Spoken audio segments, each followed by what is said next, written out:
Bienvenue et alors jetons-nous dans les livres. 8 octobre 1906, le tome 7. La croix est à l'homme ce que la bride est au cheval. Me trouvant dans mon état habituel, Jésus vint et me dit, Ma fille, la croix est à la créature ce que la bride est au cheval. Que deviendrait le cheval si l'homme ne lui mettait pas de bride? Il serait indomptable et irait de précipice en précipice jusqu'à ce qu'il devienne furieux, faisant du mal à l'homme et à lui-même. Par contre, avec sa bride, il devient docile. Il va par des chemins sécuritaires. Il est prémuni contre les précipices et il sert les besoins de l'homme comme un ami fidèle. Telle est la croix pour l'homme. La croix est le mat et l'empêche de tomber dans les sentiers erratiques de ses passions qui, comme un feu, le dévoreraient. La croix éteint le feu et plutôt que de lui permettre d'être furieux contre Dieu et contre lui-même, elle le dompte. La croix est le chemin pour le salut de l'homme et elle l'aide à rendre gloire à Dieu.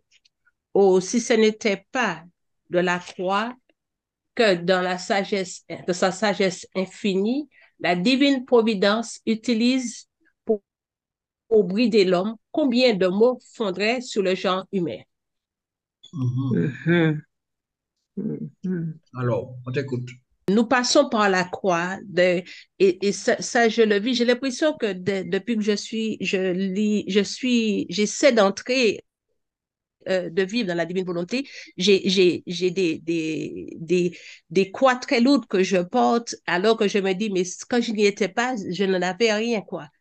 Donc, c'est un peu sur ça que je me base et je me dis que les portes autrement, c'est quoi? Mhm. Mhm. Je les porte autrement, c'est quoi? Je pose un regard différent sur l'autre. Même si des fois où je trouve que c'est difficile, mais enfin, en lui disant Seigneur, mais c'est toi qui vis en moi, c'est toi, aide-moi. Donc, je trouve que en vivant dans la divine volonté, on aurait dit c'est mon sentiment, j'ai l'impression qu'il y a beaucoup plus de croix que je les vois, j'ai plus que je n'en avais avant. Voilà, c'est ce que je veux dire. Je sais pas. Mhm. Alors, reste à savoir qu'est-ce que nous appelons la croix? C'est La ça. croix est faite de quoi pour nous? On pense aux souffrances, c'est vrai. Nos souffrances, hein, Quelle forme, lesquelles? Les souffrances, celles qui nous viennent de comment? Les sacrifices, tout- Mhm. Mhm. toutes sortes, hein, c'est pas souffrance physique, hein. Mhm. Chaque fois que tu te Tu es retiens pour ne pas confronté à quelque exploser, c'est chose, ça. quoi. Chaque fois que tu es confronté à quelque chose, ou, Mhm. tous Mhm, les événements de notre vie, qu'elles viennent ouais, de la nature, des hommes, de nos propres pensées. voilà. Mhm. Mhm. mhm, Mhm. C'est mhm. ça, c'est En fait, Des des choses qui créations ne aussi. te plaisent pas. Oui, en fait, tout ce Mais de nous-mêmes vis-à-vis de ce que nous devons faire pour plaire c'est ça, À c'est qui? ça, Ah ouais, c'est ça, adieu. à c'est ça. Dieu, oui. Quand, Et quand, c'est là que c'est quand- plus difficile, c'est cette partie-là qui est plus difficile parce que, comme tu disais tout à l'heure et comme Gaël disait, on a l'impression de ne pas suffisamment faire, quoi. Et Mhm. c'est difficile, hein. Ben ouais, en fait, ça c'est oui. Mais en t'entendant, je pensais au psaume, je crois que c'est le 30, qui dit que il est obligé de mettre des morses et brides dans la gueule du cheval pour le Oui. maintenir. Et donc, Mhm. ça fait référence à ça. Et puis, euh, l'évangile, par exemple, dans Luc 14, que j'aime beaucoup, où il explique ce qu'il appelle la croix. Il dit, bon, vous me suivez, si vous n'êtes pas capable de renoncer à vos avoirs, à vos savoirs, à vos pouvoirs et à vous-même, à votre Oui, vie même, vous n'êtes pas digne de moi. Il faut en effet que celui qui me suit prenne sa croix et me mm, suive. Donc, la définition de la croix, c'est toutes ces choses-là dans lesquelles nous sommes englués, toutes ces fausses amours-là, tous ces amours propriétaires-là, tous ces moi-je-là, la croix, pour nous faire sortir de cette boue, de ce qui nous possède au lieu que ce soit juste des éléments. C'est pas uniquement les maladies, les inconvénients, les tribulations, etc., qui font parfois des conséquences du péché du monde, des conséquences de nos propres péchés. Mais la croix, c'est en gros tout ce qui nous libère de nous, qui nous libère de ce monde, qui nous libère de nos illusions, qui nous libère de notre chair, en quelque sorte. Et donc, c'est pour ça qu'il dit que sans la croix, nous ne pouvons pas, il nous faut, parce que nous sommes partis dans cette vie naturelle, charnelle, qui nous semble être le sommet. Et donc, s'il n'y a pas un certain nombre de choses qui nous montrent, mais non, mais c'est pas ça, mais ton amour, tu aimes tes enfants, tu aimes ton mari, dis-tu et tout ça, mais des poignets anti-mal qu'à dire pareil, gamin, il y a chacun un job. Donc, c'est pas ça. Et donc, la croix, c'est de la pédagogie, quoi. Et c'est vrai que nous n'aimons pas ça, et que moi, le premier, s'il m'écoutait, c'est pas, c'est les conseils que je lui donne, ça serait pas la croix. Mais bon, je reconnais effectivement que depuis que nous en avons et que j'arrive plus ou moins à les assimiler, mais c'est vrai que ma vie est un petit peu plus paisible et un petit peu plus claire. Alors, je ne sais pas si c'est plus qu'il y en a maintenant, Stéphanie, ou bien justement avec sa lumière, on les voit plus, on en prend conscience plus. Et donc, nous les montre pour que nous puissions y renoncer. Je suis d'accord, hein, les croix ont toujours été là, mais avec la divine volonté, moi je trouve qu'au contraire, on arrive plus facilement à les appréhender et à vivre avec. Et j'en fais un petit peu pour preuve que mon mari me dit, mais comment tu arrives à rester aussi calme, aussi paisible avec tout ce qui nous arrive? Mais oui, parce que je sais que Dieu est là avec nous, qu'il vit ce qu'on vit avec nous. Et donc, j'ai cette force en moi. La douleur est là. Les souffrances, je les vis en même temps que mon époux. On vit des choses difficiles. Mais avec la force de Dieu, c'est différent. Je sens que je les passe beaucoup plus facilement que lui. Parce que le Seigneur est là avec nous, il nous porte et il vit cette souffrance avec moi. Et donc, j'ai confiance, je n'ai pas d'appréhension parce que je sais que je suis avec lui et mes pas sont avec lui. Donc, je n'ai pas peur de ce qui va arriver. Alors que, bon, on pourrait avoir des appréhensions parce que, bon, c'est vrai qu'il y a parfois des choses très, très lourdes, très difficiles à vivre. Ouais. Eh ben, on arrive avec la divine volonté, on se sent porté. C'est plus nous qui portons, c'est Jésus qui est là et qui porte avec nous. Enfin, moi, en tout cas, c'est mon ressenti. Tout à fait. Donc, ce que j'entends dans ce que tu dis, c'est que tu regardes moins à Patricia qu'à Jésus. Oui. Tu te Oui, plus, tu à ne te Jésus regardes qui est pas. blessé, ouais, à Jésus qui est blessé en moi, qui est blessé en notre entourage, parce que il y a des choses difficiles, mais c'est avant tout Jésus qui est blessé, et donc c'est lui offrir, c'est faire des rondes, et puis quand la situation devient compliquée, parce qu'il y a des petits enfants quand même qui sont là, qui vivent des choses difficiles, eh ben lui demander d'intervenir, mais d'intervenir dans son bon vouloir, Bien dans sûr. sa divine volonté. Mais c'est en paix. C'est en paix, c'est pas dans la peur, dans l'appréhension, voilà. Oui, c'est une des situations qui nous semble, c'est que ce que nous vivons, quelque part, nous estimons que ça ne devrait pas être, que c'est pas ça, donc c'est pour ça que nous avons peur que nous rechignons. Quand nous croyons que, puisque Dieu est là, et quelque part, c'est ce que je dois vivre, puisque Dieu le sait. À ce moment-là, nous nous décentrons de ce que nous ressenti, justement. Et donc, moi, je crois que ça nous permet d'être plus en paix, parce qu'on se regarde moins.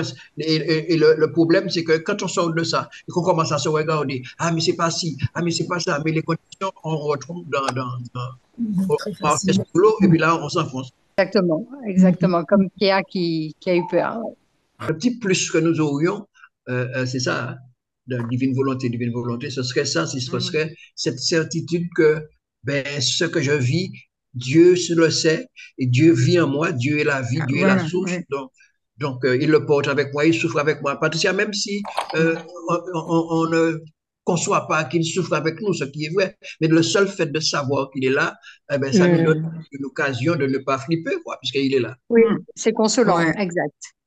Dans la divine volonté, il permet de réactualiser cette situation autant de fois qui est nécessaire. À chaque fois que Patricia se tournera vers lui, dit, mais fais, je sais que tu es là, alors voilà, il se rend présent, il se démultiplie. C'est ça qui est extraordinaire. Tant que nous sommes là, c'est qu'il est là, puisque c'est lui la vie. Si l'âme fait tout pour Dieu, elle se consume dans les flammes de l'amour divin sans toucher aux flammes du purgatoire. Penser à soi-même n'est jamais une vertu, mais toujours un vice. Me trouvant dans mon état habituel, mon Jésus béni m'a dit, ma fille, si l'âme fait tout pour moi, elle imite ces petits papillons qui tournent sans cesse autour d'une flamme et qui finissent par se consumer en elle. Ainsi, quand l'âme m'offre le parfum de ses actions ou de ses désirs, elle tourne autour de mes yeux, de mon visage, de mes mains ou de mon cœur, suivant les offrandes qu'elle me fait. Elle se consume dans les flammes de mon amour sans toucher aux flammes du purgatoire. Ayant dit cela, Jésus disparut, puis revint aussitôt pour ajouter, penser à soi-même, c'est comme sortir de Dieu et revenir en soi. Penser à soi-même n'est jamais une vertu, mais toujours un vice, même si cela revêt l'aspect du bien. Wow. Voilà, voilà. On ne va pas dire qu'il ne nous a pas parlé, hein? Oui, Ah, oui. c'est fréquent d'ailleurs. Ben, penser à soi-même. Nous n'avons pas conscience de ça. Mhm. La science d'aujourd'hui, c'est toi d'abord, ton bien-être, ton machin, etc. Si tu as tourné vers toi, si c'est pas toi, etc. Là, il nous dit, penser, ne serait-ce que penser à soi, c'est déjà un vice, c'est déjà un chemin de garage. Donc, je ne sais pas si nous entendons bien ce qui nous est dit là. C'est une indication claire que ne pas être tourné sur nous, nous apitoyer. C'est un petit peu ce qu'il disait déjà dans l'évangile que je citais tout à l'heure là. Oui, si vous n'êtes pas capable de. Voilà. N'avoir pas de préoccupation de nous. Même si cela revêt l'aspect du bien. Même si c'est ça, c'est Alors, ça. C'est ça qui est le plus fort. ouais. Quand il nous disait aussi de regarder l'autre, c'est déjà le juger. Ouais. Là, c'est nous, il faut pas qu'on se regarde non plus. Ni Absolument. regarder l'autre, ni nous. Donc, Mais avoir oui. toujours le regard sur lui, en fait. En vous, en sachant qu'il ne s'agit pas de nous suicider, il s'agit de que nous n'avons pas les moyens de vraiment nous comprendre, nous connaître que l'autre que nous voyons, nous ne voyons qu'une apparence, nous ne voyons qu'une apparition, mais celui qui est vraiment, nous ne le voyons pas. Donc c'est pour ça qu'il nous dit de ne pas, à la limite, il nous dit de ne pas penser, de ne pas parler des autres, ni en bien ni en mal, parce que nous ne le connaissons pas. Et donc, malheur à l'homme qui s'appuie sur l'homme, malheur à l'homme qui s'appuie sur sa propre humanité. Cette humanité étant de l'humanité déchue, elle ne l'emmène pas au bon endroit. Alors, c'est très exigeant, ça peut paraître impossible à vivre, mais on comprend bien que c'est en se détournant de soi et en regardant à Dieu dans toutes les situations, surtout de nous dit ça, quand la situation empire, bon, Vivier est malade, etc., quand la situation empire, c'est difficile, logiquement, rationnellement, de ne pas flipper. Et il nous dit, eh bien, c'est à ce moment-là que tu peux vraiment être en condition pour me dire, c'est à toi d'y penser, là. Ouais. Alors que tu souffres. Donc, mais il le sait. Il le sait. En fait, dans le pas regarder ni à soi ni à l'autre, mais à Dieu, en vous écoutant parler, j'avais cette image. En fait, c'est ne pas s'arrêter à la surface, c'est-à-dire aller regarder au travers de. En fait, c'est rentrer dans une vie profonde où on y reste connecté à la réalité spirituelle des choses et non pas simplement à la réalité humaine.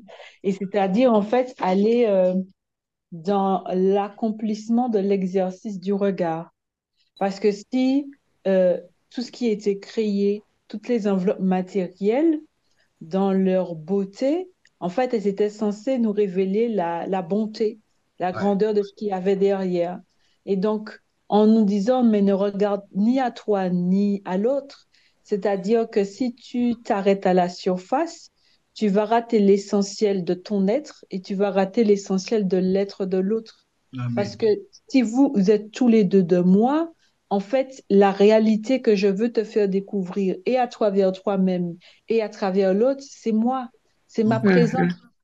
Donc, en fait, dans le détourner le regard, c'est pas tourner la tête pour ne même pas voir l'autre dans son champ de vision. C'est exercer ce regard à ce qu'il traverse l'évidence. Mhm. Et Tout à fait. que, et comme disait Michel-Ange, hein, ne pas s'arrêter à cette réalité simplement humaine que l'on voit, mais voir au travers pour percevoir la véritable essence des choses. Et finalement, ben, c'est ça qu'on appelle la véritable intelligence. Et Ouais. c'est aussi pour ça que je nous restaurer dans ça, parce que être intelligent, c'est comprendre ce qui est caché, en fait. Vivre Mhm. l'intérieur. Comprendre ce qui ne se voit pas Tout à fait. de prime abord. Tout à fait. Quand tu Oui, développais le regard et tout cela, tourner vers, c'est vivre déjà le ciel sur la terre. C'est ne pas voir exactement. l'extérieur, mais de l'intérieur. Exactement. L'essentiel. C'est ça, parce que finalement, c'est cette connexion, en fait, à cette Mhm. réalité-là qui Mhm. nous fait appréhender notre quotidien de façon radicalement différente.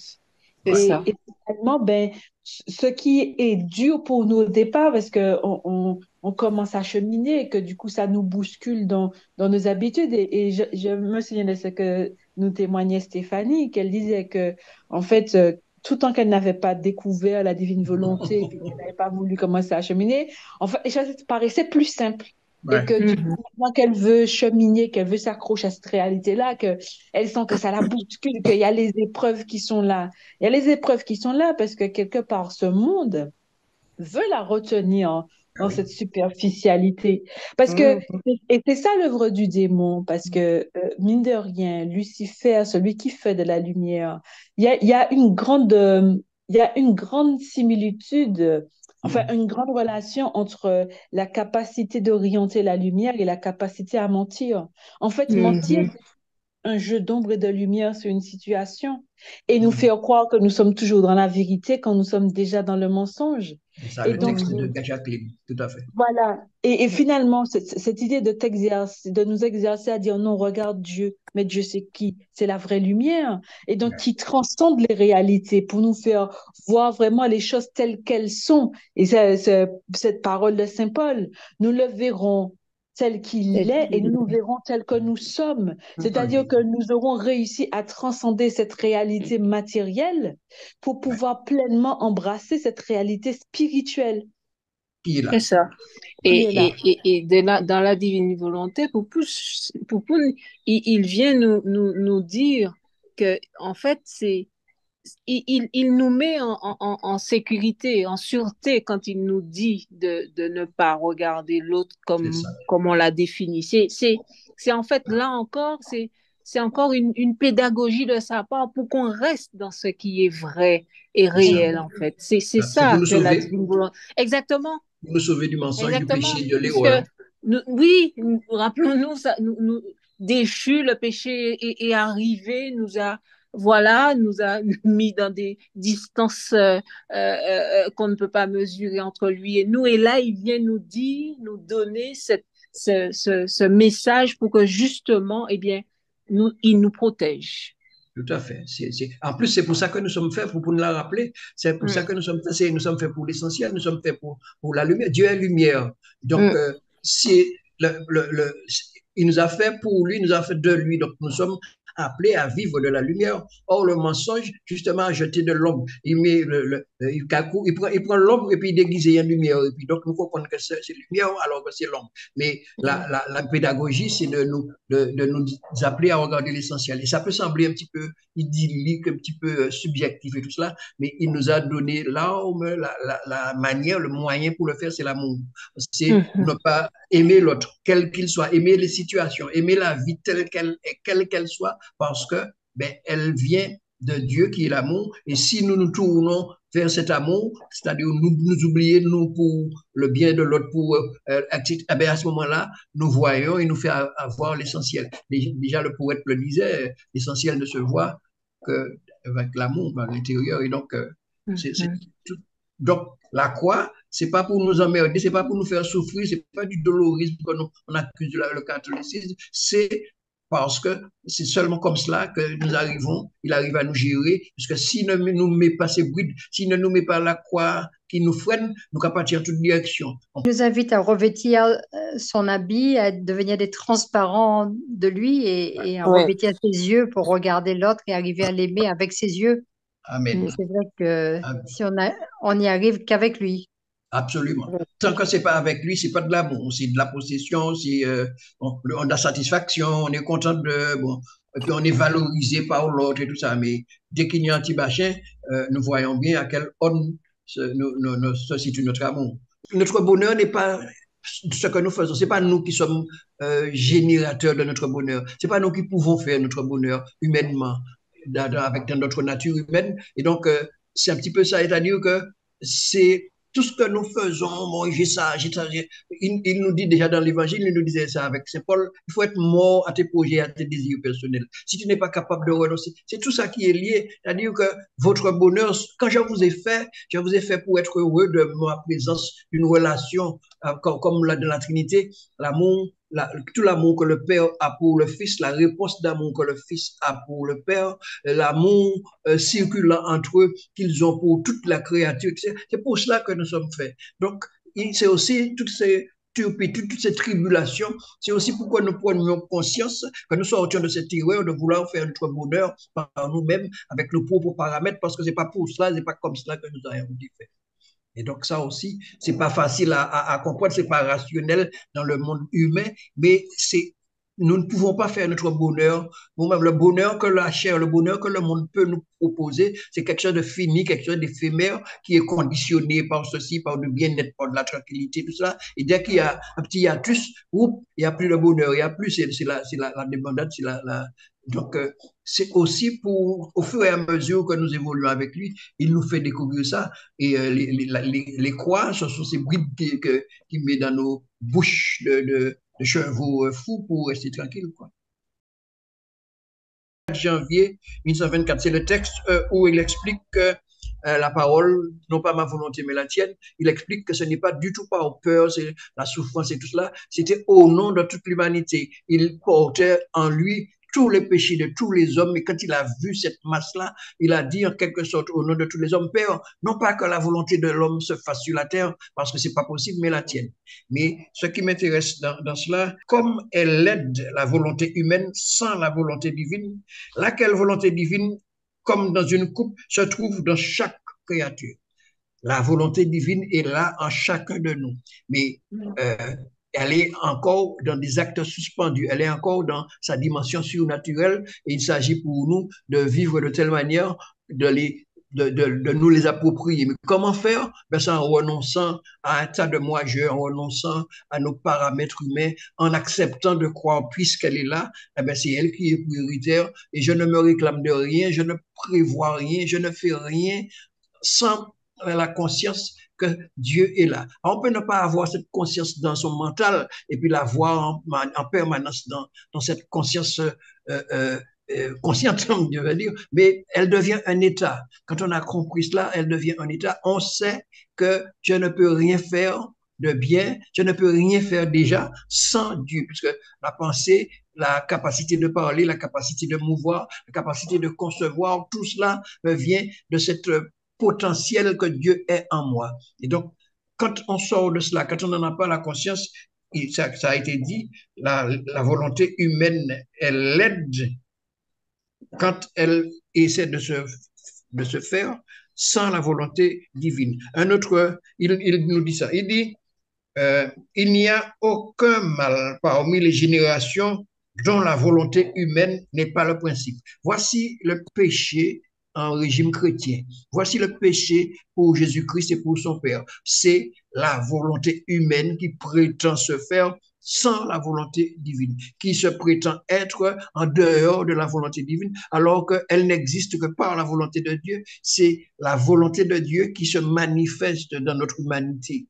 Elle est produite par la puissance du Père. notre volonté. Et donc, c'est l'erreur, le péché, c'est d'avoir rompu cette communion, d'avoir prétendu que ma volonté, c'est moi, mon libre arbitre, je fais ce que je veux, mon corps, c'est à moi, etc., en ignorant et en occultant le fait qu'elle vient de Dieu. Pour lui, c'est ça le péché. Il n'y a pas un seul péché parmi les générations sur la terre dont la volonté n'est pas le principe. C'est donc pour cela qu'il avait dit au Seigneur que non pas ma volonté mais la tienne, parce qu'il portait en lui toutes les volontés humaines des créatures, et donc c'est en ce sens-là. Il dit plus loin, j'étais venu sur la terre pour que la volonté ait la première place de la créature.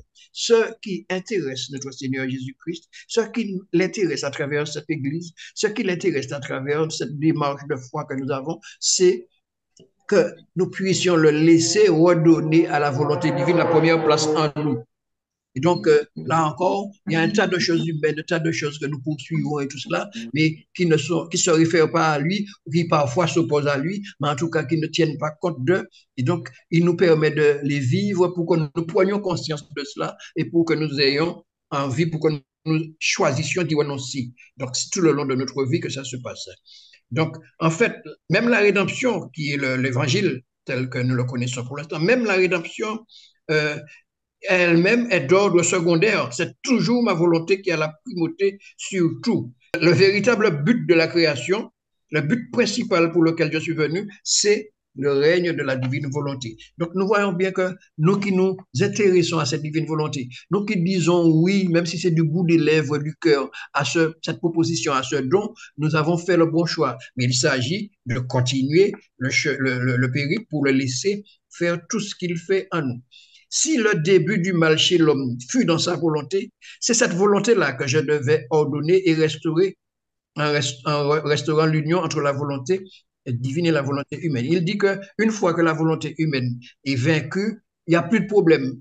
Parce qu'à ce moment-là, l'homme, l'être humain, nous qui sommes là, nous ne nous appuyons plus sur ce que je veux, ce que je ne veux pas. Tu disais, Gilda, ah, c'est comme ça que je suis, c'est comme ça. Une fois que nous sommes sortis de ces choses-là, une fois que, même si nous sommes agacés parce que le mari nous dit, etc., une fois que nous prenions conscience que c'est moi qui ai tort d'être agacé, ce n'est pas l'autre, etc., il est dans ce qu'il dit, fait, etc. Mais moi, j'ai tort d'être agacé, et donc ça veut dire que le Seigneur est en train de me montrer ce à quoi je dois renoncer, ce que je dois faire comme effort pour, non pas ma volonté, non pas, ouais, c'est comme ça que je veux, etc. Mais toi, mets ta volonté à toi. Parce que sa volonté, c'est pas que je sois humilié, que je sois malmené. Sa volonté, c'est que je ne m'appuie pas sur moi, sur ma volonté à moi. J'avais décidé de faire comme ci, j'avais décidé de faire comme cela.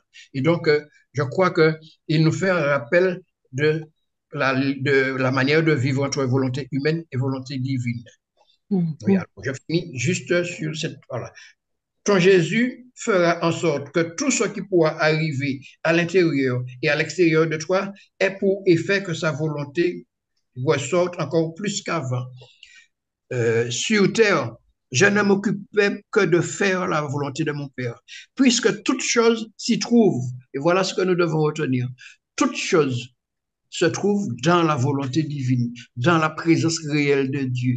Je ne sais pas si vous avez vu un petit truc que j'ai mis sur le cosmos et la grandeur de l'univers et de ceci. Toutes ces choses-là sont un petit grain de sable dans Dieu.